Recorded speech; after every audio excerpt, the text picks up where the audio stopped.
Hi everyone, welcome back. We've got a brand new story to share with you. So let's begin. My name is Zane. The night my wife laughed in my face when I tried to be intimate with her was the night our marriage ended, though it would take me several more months to file the divorce papers that made it official. Her cruel laughter after I had spent hours preparing a romantic evening wasn't just rejection. It was mockery, humiliation, and the final confirmation that whatever love and respect had once existed between us was irretrievably gone.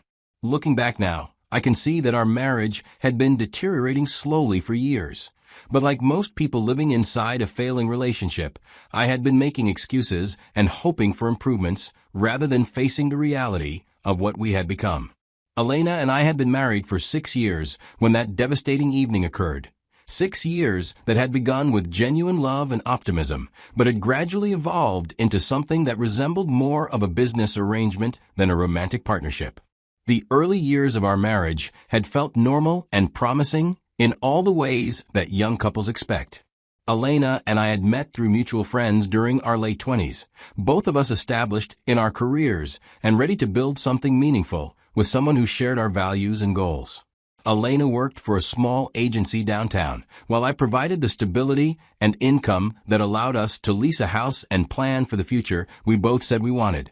During our dating period and first few years of marriage, Elena and I had maintained both physical and emotional intimacy that made me believe we were well-matched partners who could navigate the normal challenges that long-term relationships face. We were affectionate with each other, enjoyed spending time together, and seemed to share similar ideas about what marriage should look like in terms of mutual support, shared responsibilities, and building a life together. But somewhere around our 4th year of marriage, I began to notice subtle changes in Elena's behavior that suggested she was becoming less invested in our relationship, though these changes were so gradual that I initially dismissed them as natural adjustments to married life rather than signs of deeper problems.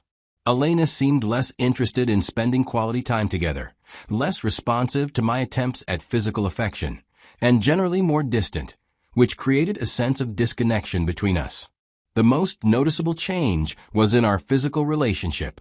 Elena began declining my advances more frequently, always with reasonable explanations about being tired from work, having headaches, or simply not being in the mood for physical intimacy. At first, I accepted Elena's explanations without question, understanding that work stress and the routine demands of daily life can affect anyone's interest in physical intimacy. I assumed Elena's job had become more demanding as she advanced and took on additional responsibilities. But as Elena's rejections became more frequent and her excuses more elaborate, I began to wonder whether something deeper was affecting our physical relationship. Elena would claim to have headaches that lasted for days, describe work stress that made her too anxious to relax, or simply state that she wasn't in the mood without offering any explanation or timeline for when she might feel differently. What made Elena's constant rejections particularly difficult to accept was the contrast between her apparent lack of energy for our relationship and her obvious enthusiasm for other activities and social commitments. Elena would spend hours getting ready to go out with friends, invest significant time and effort in her appearance for work events, and maintain an active social media presence that suggested she had plenty of energy for things that mattered to her. But at home with me, Elena seemed to operate in a completely different mode, comfortable but uninterested, present but not engaged, going through the motions of married life without any apparent joy or enthusiasm for our shared experiences. She would change immediately into sweatpants and old t-shirts when she came home from work, abandon any effort to be attractive or appealing, and settle into evening routines that required minimal interaction or engagement with me. Elena's phone usage also became a source of growing concern and suspicion, though I tried to suppress my instincts about what her changed behavior might indicate. She began spending increasing amounts of time scrolling through social media, responding to text messages, and engaging in what appeared to be lengthy conversations with people whose identities she never shared with me. When I would ask Elena what was keeping her up or who she was communicating with, she would give vague responses. I resisted jumping to conclusions about infidelity, partly because I didn't want to become the kind of suspicious, controlling husband that I had always despised, and partly because I hoped that whatever was causing Elena's distance would resolve itself without requiring confrontation or interventions. Instead of addressing my concerns directly, I decided to try to revitalize our relationship by putting more effort into romance, quality time, and the kind of gestures that had brought us together in the first place. I planned special dates, surprised Elena with thoughtful gifts, and tried to create opportunities for us to reconnect and remember what we had enjoyed about each other during our early years together. But my increased efforts to improve our relationship seemed to have the opposite effect on Elena, who appeared to find my romantic gestures annoying rather than appealing. Elena would respond to my attempts at romance with polite appreciation that felt forced, as if she was going through the motions of being a grateful wife without feeling any genuine excitement about my efforts. Elena's lack of enthusiasm for my romantic initiatives made me feel increasingly desperate and pathetic, like I was begging for attention and affection from someone who had already decided that I wasn't worth her time or energy. The harder I tried to bridge the growing gap between us, the more obvious it became that Elena had mentally and emotionally checked out of our marriage, even if she wasn't ready to acknowledge that reality explicitly. The breaking point came one evening. I had spent considerable time planning what I hoped would be a romantic evening that might help us reconnect and rediscover some of the intimacy that had been missing from our relationship for months. I had arranged to leave work early so I could prepare Elena's favorite meal, setting up our dining room with candles, flowers, and the kind of atmospheric details that had once made her feel special and appreciated. I chose a wine that Elena particularly enjoyed, put together a playlist of music that had significance for our relationship, and invested several hours in creating the kind of romantic evening that I hoped would remind both of us why we had fallen in love and decided to build a life together. When Elena arrived home from work that evening, she seemed surprised to discover my preparations for our romantic dinner. She commented that the setup looked nice. During dinner, I tried to engage Elena in a conversation, asking about her thoughts and feelings about our relationship, expecting her to open up. But Elena's responses were polite and distant, as if she were participating in a social obligation rather than connecting with someone she loved and wanted to build a future with. After dinner, I suggested we move to the living room to continue our evening together, hoping that the combination of wine, music, and romantic atmosphere might create an opportunity for physical intimacy that had been absent from our relationship for far too long. I had been patient with Elena's rejections and excuses, but I was hoping that my obvious effort to create a special evening might inspire her to make an effort as well. But when I moved closer to Elena on the couch and began to touch her in places that had once led naturally to deeper intimacy, her reaction was swift and devastating. Instead of responding positively to my touch or even rejecting me gently, Elena looked directly at me and laughed in a way that was unmistakably mocking and dismissive. Elena's exact words were burned into my memory from the moment she spoke them. She told me she won't allow me to sleep with her in a tone and expression that made it clear that she found my desire for physical intimacy ridiculous and presumptuous.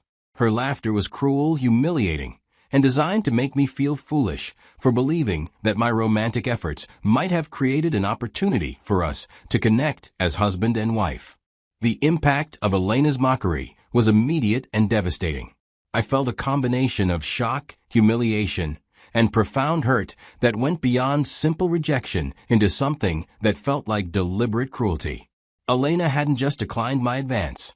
She had ridiculed me for making it, treating my desire for intimacy with my own wife as something laughable and inappropriate. In that moment, I realized that Elena didn't just lack interest in physical intimacy with me.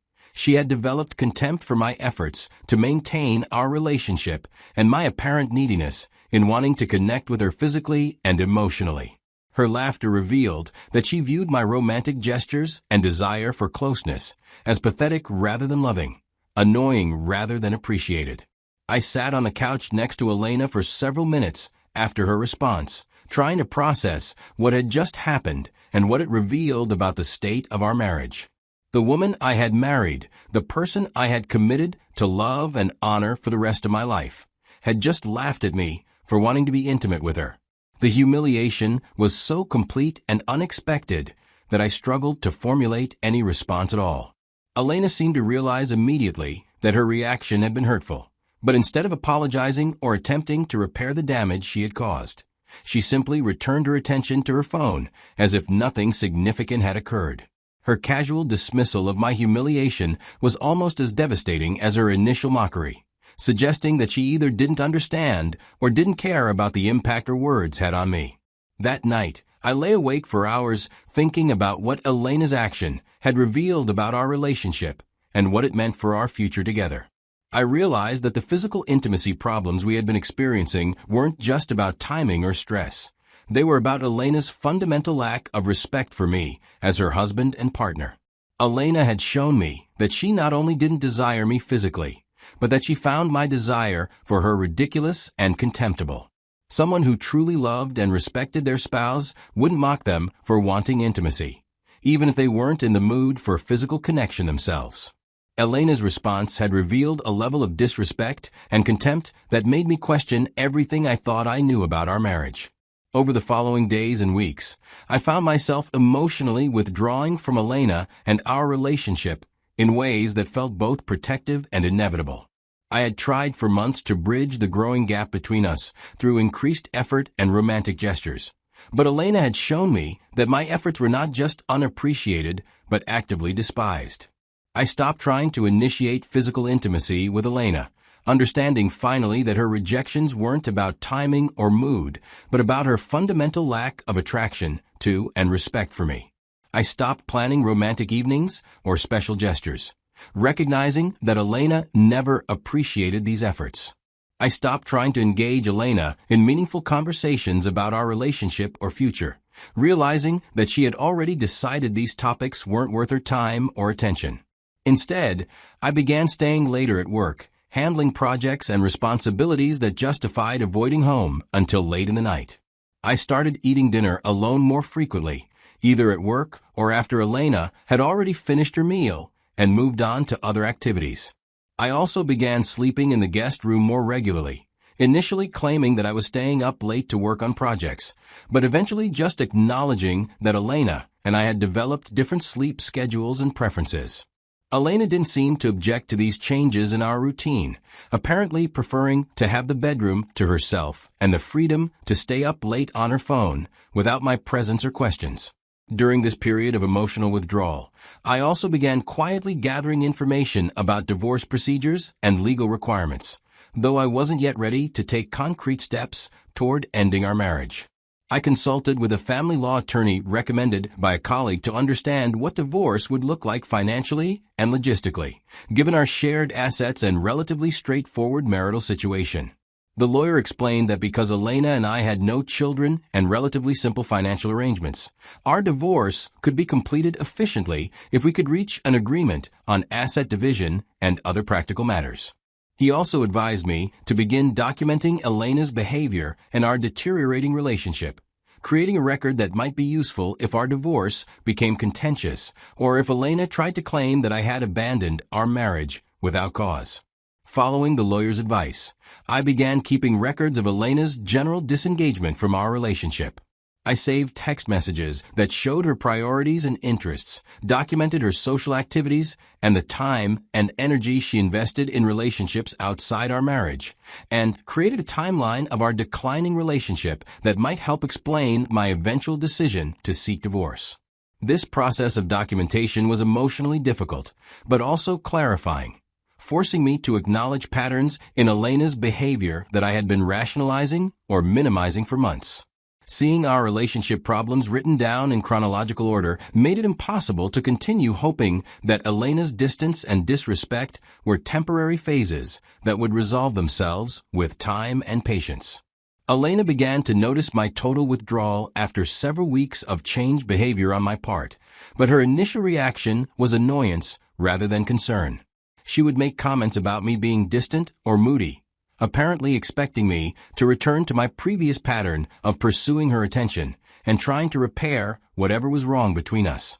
When Elena complained about my lack of engagement with her and our relationship, I found myself feeling detached from her concerns and unmotivated to explain what was driving my changed behavior. I saw no point in trying to discuss my feelings or our problems with someone who had demonstrated such complete disrespect for my perspective. The final confrontation between Elena and me occurred on a Sunday evening in early December, about 2 months after the incident that had fundamentally changed my understanding of our marriage.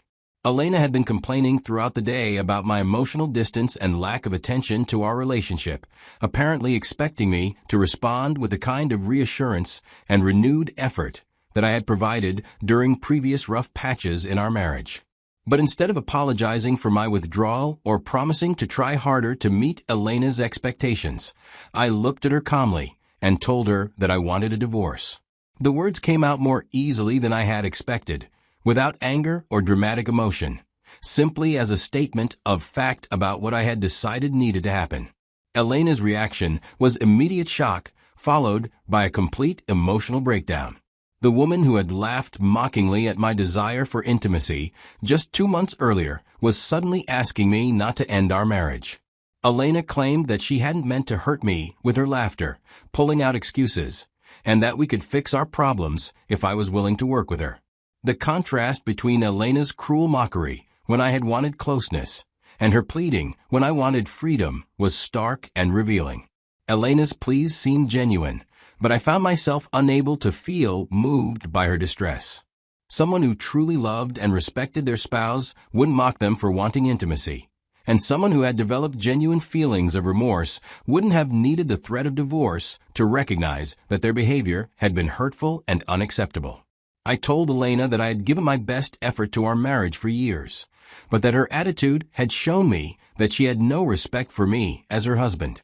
I explained that I couldn't continue living in a marriage where my dignity and self-worth were constantly under attack, and that her recent show of concern couldn't undo months of dismissive and contemptuous treatment. Elena continued pleading and promising that she would change her behavior and treat me with more respect and appreciation. She suggested couples counseling, romantic getaways, and various other interventions that might help us rebuild our relationship and restore the love and intimacy that had been missing from our marriage. But I had already moved beyond the point where counseling or renewed efforts could repair the damage that had been done to our relationship. Elena's behavior hadn't just hurt my feelings. It had revealed fundamental aspects of her character and her feelings toward me that made me understand we were incompatible in ways that couldn't be fixed through better communication or renewed commitment. I remained calm and simply repeated that I had made my decision and that we would need to work with attorneys to handle the practical aspects of ending our marriage. Over the following weeks, Elena continued trying to convince me to reconsider my decision about divorce, but I had already begun the legal process and was emotionally committed to moving forward with ending our marriage. Elena's efforts to save our relationship included everything from emotional appeals to threats about what divorce would cost us financially and socially. But none of Elena's attempts at reconciliation could address the fundamental problem that had led to my decision to seek divorce. I had lost respect for Elena as a partner and companion, and she had demonstrated that she had no respect for me as her husband. Without mutual respect, we had no foundation for rebuilding our relationship, regardless of whatever other feelings or practical considerations might argue for staying together. The divorce proceedings took over 8 months to complete, during which Elena and I lived separately and communicated primarily through our attorneys. Elena continued hoping that I would change my mind about ending our marriage, but I used the time apart to confirm that I felt better and more at peace without her presence in my daily life. Elena's final attempts to reconcile included messages explaining her perspective on our relationship problems and her regret about the way she had treated me during our final years together. She acknowledged that she had been disrespectful and dismissive, and she promised that she had learned from the experience and would treat me better if I was willing to give her another chance.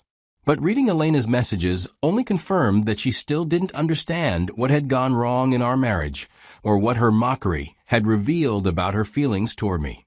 Elena seemed to believe that our problems had been about communication and effort rather than fundamental incompatibility and lack of respect. When our divorce was finalized, I felt a mixture of sadness and relief that surprised me with its intensity. I was sad about the failure of a relationship I had entered with genuine love and optimism, but I was relieved to be free from the constant humiliation and emotional neglect that had characterized our final years together. The experience taught me that disrespect can destroy a marriage more quickly and completely than infidelity or most other relationship problems. Elena's mockery and dismissal of my emotional and physical needs had been just as devastating to our relationship as any affair might have been. I learned that love without respect is an insufficient foundation for a successful marriage, and that someone who can laugh at your vulnerability and need for connection is not someone who can be trusted with your heart or your future. Elena's cruel laughter had revealed aspects of her character that I had been unwilling to see earlier in our relationship. Most importantly, I discovered that self-respect sometimes requires walking away from people and situations that consistently make you feel diminished and unworthy. Elena's mockery had forced me to choose between preserving my marriage and preserving my dignity, and choosing dignity had ultimately led to a much happier and more fulfilling life. The months following our divorce allowed me to rediscover parts of myself that had been suppressed during my marriage to Elena. Without the constant stress of trying to earn affection and respect from someone who was fundamentally unwilling to provide them. Looking back now, I realized that Elena's cruel behavior was actually a gift, though it didn't feel that way at the time. Her mockery had finally shown me the truth about our relationship and had given me the clarity I needed to choose self-respect over false hope.